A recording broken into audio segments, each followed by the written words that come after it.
आज की कहानी है ऐसा प्यार कहाँ। पवन जमीन पर अपने दोनों हाथों को सिर पर रखे हुए उकड़ू बैठा था। वह अचरज भरी निगाहों से देखता कि कैसे जयपुर की तेज रफ्तार में सभी अपनी राह पर सरपट भागे जा रहे थे। अचानक एक गरीब लड़का जो भीख मांग रहा था एक गाड़ी के धक्के से गिर गया, मगर उसकी तरफ मुड़कर देखने की जहमत किसी ने नहीं उठाई। थोड़ी देर तक तो उस लड़के ने इधर उधर देखा कि कोई उसकी मदद करने आएगा और सहारा देकर उठाएगा, मगर जब कोई मदद न मिली तो वह खुद ही उठ खड़ा हुआ और आगे बढ़ गया। उस लड़के को देख पवन ने कुछ देर सोचा और फिर उठकर सामने रखी बाल्टी के पानी से मुंह धोया और जेब से कंघी निकालकर बालों को संवारा। तभी चाय की दुकान पर बैठे एक बुजुर्ग आदमी बोले, पवन, तुम यहाँ 2 महीने से चक्कर काट रहे हो। देखो जरा, तुमने अपना क्या हाल बना रखा है। तुम्हारा शरीर भी कपड़े की तरह मैला हो गया है। ये जयपुर है बेटा, यहाँ तो सिर्फ पैसा बोलता है। तुम जैसे गांव से आए हुए अनपढ़ और गरीब आदमी की बात कौन सुनेगा। मेरी बात मानो और तुम अपने गांव लौट जाओ। काका, मुझे किसी की जरूरत नहीं है। मैं अपनी पत्नी को खुद ही ढूंढ लूंगा, पवन ने कहा। ये हुई ना हीरो वाली बात। ये लो गर्मा गर्म चाय, रमेश चाय वाला बोला। चाय की दुकान और रमेश ही पवन का ठिकाना थे। उसका सारा दिन थाने के चक्कर काटने में बीतता और रात होते ही वह इसी दुकान की बेंच को बिस्तर बनाकर सो जाता। वह तो रमेश चाय वाला भला आदमी था जो उसे इस तरह पड़ा रहने देता था, और कभी उस पर दया आ जाती तो चाय बिस्कुट भी दे देता। अकेले में पवन को उदासी घेर लेती थी। हर दिन जब वह सुबह उठता तो सोचता कि आज तो गीता उसके साथ होगी, मगर उसे नाकामी ही हाथ लगती। उस दिन की घटना ने तो पवन को एकदम तोड़ दिया था। लंबे समय तक हर जगह की खाक छानने के बाद उसे एक घर में गीता सफाई करते हुए मिली तो उसकी खुशी का ठिकाना ही नहीं रहा। वह भागकर गीता से लिपट गया। गीता की आंखों में भी पानी आ गया। तभी गार्ड आ गया और दोनों को अलग करके पवन को धक्के मारकर बाहर कर दिया। बेचारा पवन बहुत चिल्लाया, ये मेरी गीता है। गीता, गीता, तुम घबराना नहीं, मैं तुम्हें यहाँ से ले जाऊंगा। मगर आधे शब्द उसकी जुबान से बाहर ही नहीं आ पाए कि कोई भारी चीज उसके सिर पर लगी और वह बेहोश हो गया। आंखें खोली तो देखा कि पवन की जिंदगी की तरह बाहर भी स्याह अंधेरा फैल गया। किसी तरह अपने लड़खड़ाते कदमों से पुलिस स्टेशन जाकर वह मदद की गुहार लगाने लगा और थक हार कर वहीं सड़क किनारे सो गया। सुबह होते ही पवन फिर पुलिस स्टेशन जा पहुंचा। तभी उनमें से एक पुलिस वाले को उसकी हालत पर तरस आ गया। वह बोला, ठीक है, मैं तुम्हारे कहने पर चलता हूँ, पर यह बात झूठ नहीं होनी चाहिए। पुलिस को लेकर पवन उसी घर में पहुंचा और गीता के बारे में पूछा। वहां के मालिक ने कहा, हमारे यहाँ गीता नाम की कोई लड़की काम नहीं करती। आप उसे बुलाएं, हम खुद ही उससे बात करेंगे। हवलदार ने डंडा लहराते हुए रोब से कहा। अंदर से डरी सहमी एक लड़की आई। उसे देखते ही पवन चिल्लाया, साहब, यही है मेरी गीता। गीता, तुम डरना नहीं। इंस्पेक्टर साहब को सब कुछ सच सच बता दो। क्या नाम है तेरा? साहब, मेरा नाम सपना है। क्या ये तुम्हारा पति है? नहीं साहब, मैं तो इसे जानती तक नहीं हूँ। पवन भौचक्का सा कभी गीता को तो कभी पुलिस वाले को देखता रहा। तभी पुलिस वाला बोला, सॉरी सर, आपको तकलीफ हुई। सभी लोग बाहर आ गए। पवन कहता रहा कि वह उसकी पत्नी है, पर किसी ने उसकी नहीं सुनी। सब उससे शादी का सबूत मांगते रहे, पर वह गरीब सबूत कहाँ से लाता। पवन, ओ पवन, कल मेरी दुकान में एक मैडम आई थी। रमेश चाय वाले की ये बात सुनकर पवन अपने दिमाग में चल रही उथल पुथल से बाहर आ गया। वो अपना सिर खुजलाते हुए बोला, हाँ बोलो। तभी रमेश चाय वाले ने उसे चाय का एक गर्मा गर्म प्याला पकड़ाते हुए कहा, कल मेरी दुकान में एक मैडम आई थी और वो गीता जैसी लड़कियों की मदद के लिए एक एनजीओ चलाती हैं। हो सकता है कि वे हमारी कुछ मदद कर सकें। थोड़ी देर बाद ही वे दोनों मैडम के सामने बैठे थे। मैडम ने पूछा, उसने तुम्हें पहचानने से क्यों मना कर दिया? अपना नाम गलत क्यों बताया? मैडम, मैंने गीता की आंखों से लुढ़कता हुआ प्यार देखा था। उन लोगों ने जरूर मेरी गीता को डराया होगा। अच्छा ठीक है, तुम शुरू से अपना पूरा मामला बताओ। ये सुनकर पवन उन यादों में खो गया था जब गीता से उसकी शादी हुई थी। दोनों अपनी जिंदगी में कितना खुश थे। सुबह वो ट्रैक्टर चलाने ठाकुर के खेतों में चला जाता और शाम होने का इंतजार करता कि जल्दी से गीता की बाहों में खो जाए। इधर गीता घर पर माँ बाबूजी को पहले ही खाना खिला देती और पवन के आने पर वे दोनों साथ बैठकर खाना खाते और फिर अपने प्यार के पलों में खो जाते। मगर कुछ दिनों से पवन परेशान रहने लगा था। गीता के बहुत पूछने पर वो बोला, पहले मैं इतना कमा लेता था कि 3 लोगों का पेट भर जाता था, पर अब 4 हो गए और कल को 5 भी होंगे। बच्चों की परवरिश भी तो करनी होगी। सोचता हूँ कि शहर जाकर कोई काम धंधा करूँ, कुछ ज़्यादा आमदनी हो जाएगी और वहाँ कोई कामकाज भी सीख लूँगा। उसके बाद गांव आकर एक छोटी सी दुकान खोल लूँगा। आपके बिना तो मेरा मन ही नहीं लगेगा। क्या बात है? पवन ने शरारत भरे अंदाज में गीता से पूछा तो गीता भी शर्मा गई और दोनों अपने भविष्य के सपने संजोते हुए सो गए। कुछ दिनों बाद वे दोनों शहर आ गए। वहां उन्हें काम ढूंढने के लिए ज्यादा परेशान नहीं होना पड़ा। जल्दी ही एक जगह काम और सिर छिपाने की जगह मिल गई। रोजमर्रा की तरह जिंदगी आगे बढ़ने लगी। पवन को लगा कि गीता से इतनी मेहनत नहीं हो पा रही है, तो उसने उसका काम पर जाना बंद कर दिया। वैसे भी फूल सी नाजुक और खूबसूरत लड़की ईंट पत्थर ढोने के लिए नहीं बनी थी। अभी मुश्किल एक हफ्ता ही बीता था कि जहां पवन काम करता था वहां उस दिन बहुत कम लोग आए थे। वहां के मालिक ने पूछा, क्या हुआ पवन, आजकल तेरी घरवाली काम पर नहीं आ रही है? पवन ने अपनी परेशानी बताई तो मालिक बोले, कुछ दिनों से मेरे घर पर काम वाली बाई नहीं आ रही है। अगर तुम चाहो तो तुम्हारी घरवाली हमारे यहाँ काम कर सकती है और तुम इस काम के अलावा हमारी कोठी में माली का काम भी कर लो। पवन को जैसे मन चाहा वरदान मिल गया।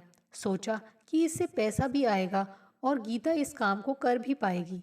उसने गीता को बताया तो वो खुशी खुशी राजी हो गई। इस तरह कुछ महीने आराम से बीत गए। कुछ ही समय में उन्होंने अपना पेट काटकर काफी पैसा इकट्ठा कर लिए थे और अक्सर ही बैठकर बातें करते कि अब कुछ ही समय में अपने गांव लौट जाएंगे। मगर वे दोनों अपने ऊपर आने वाले खतरे से अनजान थे। गीता जहां काम करती थी, उनके ड्राइवर की नज़र गीता पर थी। उधर मालकिन को गीता का काम बहुत पसंद था। वे अक्सर पूरा घर गीता के भरोसे छोड़कर चली जाती थी। रोज की तरह एक दिन पवन जब गीता को लेने पहुंचा और बाहर खड़ा होकर इंतजार करने लगा, तभी ड्राइवर ने उसे साजिशन अंदर जाने के लिए कहा। डरते डरते पवन ने ड्राइंग रूम में पैर रखा, तभी गीता आ गई और वे दोनों घर चले गए। सुबह जैसे ही काम पर निकलने लगे कि देखा मालिक पुलिस को लिए उनके दरवाजे पर खड़े थे। क्या हुआ? इंस्पेक्टर, गिरफ्तार कर लो इसे। पुलिस ने पवन को पकड़ लिया तो उसने पूछा, मगर मेरा कसूर क्या है? जब तुम कल इनके घर गए थे तब तुमने इनके घर से पैसे चुराए थे। वे दोनों बहुत समझाते रहे कि ऐसा नहीं है, मगर उन गरीबों की बात किसी ने नहीं सुनी और पवन को 2 महीने की सजा हो गई। उधर गीता को मालिक ने घर से निकाल दिया। उसका तो बस एक ही ठिकाना रह गया था, वह बरसाती वाला घर और पवन की यादें। उधर पवन के खिलाफ कोई पुख्ता सबूत न होने के चलते कोर्ट ने उसे 2 महीने बाद निजी मुचलके पर छोड़ दिया। जब पवन जेल से बाहर आया तो सीधे अपने घर गया, मगर वहां गीता का कोई अता पता नहीं था। आसपास पूछने पर भी कोई बताने को तैयार नहीं हुआ। मगर उसी जगह काम करने वाली एक बुजुर्ग औरत को दया आ गई। बेटा, मैं तुम्हें सब कुछ बताती हूँ। तुम जब जेल में थे उसी दौरान गीता के पास ना कोई सहारा ना ही कोई काम रह गया था। तभी यहाँ के एक ठेकेदार ने उसे अपने घर के कामकाज के लिए रख लिया, क्योंकि वह अकेला रहता था। तन और मन से टूटी गीता की मदद करने के बहाने वह करीब आने लगा। पहले तो वह मन से पास आया, फिर धीरे धीरे दोनों तन से भी करीब आ गए। गीता को अक्सर उसके साथ बन संवर कर घूमते देखा गया। अब तुम ही बताओ, कोई अपनी कामवाली के साथ ऐसे घूमता है क्या? मैंने तो यहाँ तक सुना है कि काम करते करते उसके साथ सीने से भी लगी थी। अब इतनी बला की खूबसूरत लड़की के साथ यही तो होगा। जब लोगों ने बातें करना शुरू कर दिया तो एक दिन रात के अंधेरे में सारा सामान लेकर चली गई। पर कुछ समय पहले ही मुझे बाजार में मिली थी। कह रही थी कि यहीं कॉलोनी के आसपास घरों में काम करती रहती है। ये सब सुनकर पवन को बहुत दुख हुआ, पर उनकी कही किसी बात पर उसे यकीन नहीं हुआ। इतना जानने के बाद एनजीओ वाली मैडम ने पवन से आगे की कहानी पूछी। पवन ने कहा, मैं उसे ढूंढता हुआ वहां पहुंच ही गया। मैंने गीता को एक घर के अंदर जाते हुए देखा। उसने पहचानने से मना कर दिया और पवन की आंखों से झरझर आंसू बहने लगे। ये लो पवन, पानी पी लो, मैडम ने कहा। तुमने उसे दोबारा मिलने की कोशिश क्यों नहीं की? आपको क्या लगता है कि मैंने उससे मिलने की कोशिश नहीं की होगी? पुलिस का कहना है कि जब तक तू शादी का सबूत नहीं लाता, तब तक उस घर क्या गली में भी दिखाई दिया तो तुझे फिर से जेल में डाल देंगे। मैं गरीब, कहाँ से शादी का सबूत लाऊं? मेरी शादी में तो एक फोटो तक नहीं खिंचा था। ठीक है पवन, हम तुम्हारी जरूर मदद करेंगे, मैडम ने कहा। कुछ दिन बाद वे मैडम पवन और पुलिस के साथ गीता से मिलने गई और वहां जाकर पूछा कि आपके यहाँ गीता काम करती है क्या? उन लोगों में से एक ने एक बार में ही सच बयां कर दिया। गीता ही हमारे यहाँ काम करती थी, मगर उसने अपना नाम सपना क्यों बताया? ये हम नहीं जानते। जिस दिन पवन पुलिस को लेकर आया था, उसी दिन से वह बिना बताए कहीं चली गई और कभी वापस भी नहीं आई। मैडम, ये सब झूठ बोल रहे हैं। आप इनके घर की तलाशी लीजिए। मगर गीता सचमुच जा चुकी थी। तभी पुलिस ने गार्ड से पूछा, क्या तुमने गीता को जाते हुए देखा?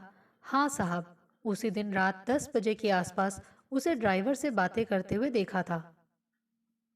पुलिस ने उत्सुकतावश पूछा, कौन सा ड्राइवर? गार्ड बोला, साहब जहां वह पहले काम करती थी वहीं का कोई ड्राइवर अक्सर उससे मिलने आता जाता था। पुलिस ने ड्राइवर का पता ठिकाना निकाला। पहले तो उसने मना कर दिया कि वह गीता को नहीं जानता, पर जब सख्ती की गई तो ड्राइवर ने पुलिस को बताया। गीता इस घर के पास ही एक और घर में काम करती थी। उसका वहां के आदमी से अफेयर था। वह आदमी गीता की मजबूरी का फायदा उठाता रहा।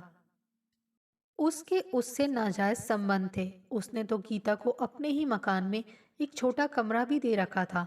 रोजाना गहरी होती हर रात को शराब के नशे में धुत वह गीता पर जबरदस्ती करता था। गीता चाहती तो गांव वापस जा सकती थी, पर वहां गांव में कुनबे के लिए रोटी बनाने से बेहतर काम उसे ये सब करना ज्यादा अच्छा लगने लगा था, क्योंकि उसे तो पाउडर और लिपस्टिक से लिपे पुते शहरी चेहरे की आदत हो गई थी।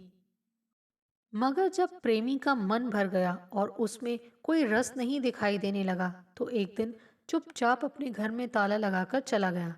जब वह 2-4 दिन बाद भी वापस नहीं आया, तो गीता ने उस बन रही बिल्डिंग में जाकर उसे ढूंढा, लेकिन वहां पर भी उसे निराशा ही हाथ लगी। उसके रहने का ठिकाना भी नहीं रहा। उसके जाने के बाद अपनी जरूरतों को पूरा करने के लिए वह देह धंधे में उतर गई। इतना सुनते ही पवन के होश उड़ गए और वह अपने उस दिन के फैसले पर पछताने लगा कि वे दोनों शहर क्यों आए थे। लेकिन पवन अच्छी तरह जानता था कि ऐसी औरतों के ठिकाने कहाँ होते हैं। कुछ दिनों में पुलिस ने फौरी तौर पर छानबीन कर फाइल बंद भी कर दी और मैडम ने भी हार मान ली। वे पवन को समझाने लगी, उस दुनिया में जाने के बाद सारे प्यार और जज्बात मर जाते हैं, वहां से कोई वापस नहीं आता। जब हम और पुलिस मिलकर कुछ नहीं कर पाए तो तुम अकेले क्या कर पाओगे? अच्छा होगा कि तुम भी गांव वापस चले जाओ और नई जिंदगी शुरू करो। पर पवन पर तो जैसे भूत सवार था। वह अपनी गीता को किसी भी कीमत पर पाना चाहता था। वह सारा दिन काम करता और रात भर रेड लाइट एरिया में भटकता रहता। इसी तरह कई महीने बीत गए, मगर उसने हार नहीं मानी। एक दिन रात को ढूंढते हुए उसकी निगाह ऊपर छज्जे पर खड़ी लड़की पर पड़ी। चमकीली साड़ी, आंखों पर भरपूर काजल, होठों पर चटक लाल रंग की लिपस्टिक और उस पर से अध खुला बदन। अपने मन को मजबूत कर उसने उससे आंखें मिलाने की हिम्मत की तो देखा कि वो गीता थी। पवन दूसरे दिन मैडम को लेकर रेड लाइट एरिया के उसी मकान पर गया और लकड़ी की बनी सीढ़ियों के सहारे झटपट ऊपर पहुंचा और बोला, गीता, तुम यहाँ। और ये कहते हुए उसके करीब जाने लगा। तभी उसने उसे झटक कर दूर कर दिया और कहा, मैं रेशमा हूँ। पवन बोला, मैं अब तुम्हारी कोई बात नहीं मानूंगा। तुम मेरी गीता हो, केवल मेरी गीता। घर लौट चलो। मैं तुझसे बहुत प्यार करता हूँ। मैं तुम्हें वो हर खुशी दूंगा जो तुम चाहती हो। अब और झूठ मत बोलो। मैं जानता हूँ कि तुम गीता हो। तुम अपने पवन के पास वापस लौट आओ। तुझे उस प्यार की कसम जो शायद थोड़ा भी कभी तुमने किया हो। यहाँ पर तुम्हारा कोई नहीं है, सब जिस्म के भूखे हैं। चंद सालों में ये सारी चमक खत्म हो जाएगी। गीता भी चिल्लाते हुए बोली, पवन, मैं चाहकर भी तुम्हारे साथ नहीं चल सकती। तुम्हारी गीता उसी दिन मर गई थी जिस दिन उसने यहाँ कदम रखा था। तुम समझने की कोशिश क्यों नहीं करते हो कि मैं गंदी हो चुकी हूँ। पवन उसके और करीब जाकर उसका चेहरा अपने हाथों में लेकर बोला, तुम औरत नहीं, मेरी पत्नी हो। तुम कभी गंदी नहीं हो सकती। जहाँ वह रहती है वो जगह पवित्र हो जाती है। तुम यहाँ से निकलने की कोशिश तो करो। मैं तुम्हारे साथ हूँ। तुम्हारा पवन सब कुछ भुलाकर नई जिंदगी की शुरुआत करना चाहता है। गीता भी शायद कहीं ना कहीं इस जिंदगी से तंग आ चुकी थी। पवन की बातों से वह जल्दी ही टूट गई। वे दोनों एक दूसरे से लिपट गए और फफक कर रो पड़े। पवन और गीता अपनी नई जिंदगी की शुरुआत करने वहां से वापस चल दिए। मैडम उनको जाते देख बोली, जहां ना कानून कुछ कर पाया और ना ही समाज, वहां इसके प्यार की ताकत ने वो कर दिखाया जो नामुमकिन था। सच में ऐसा प्यार कहाँ। दोस्तों, आपको हमारी ये कहानी कैसे लगी? प्लीज़ कमेंट्स करके बताइए। Thanks for watching this video.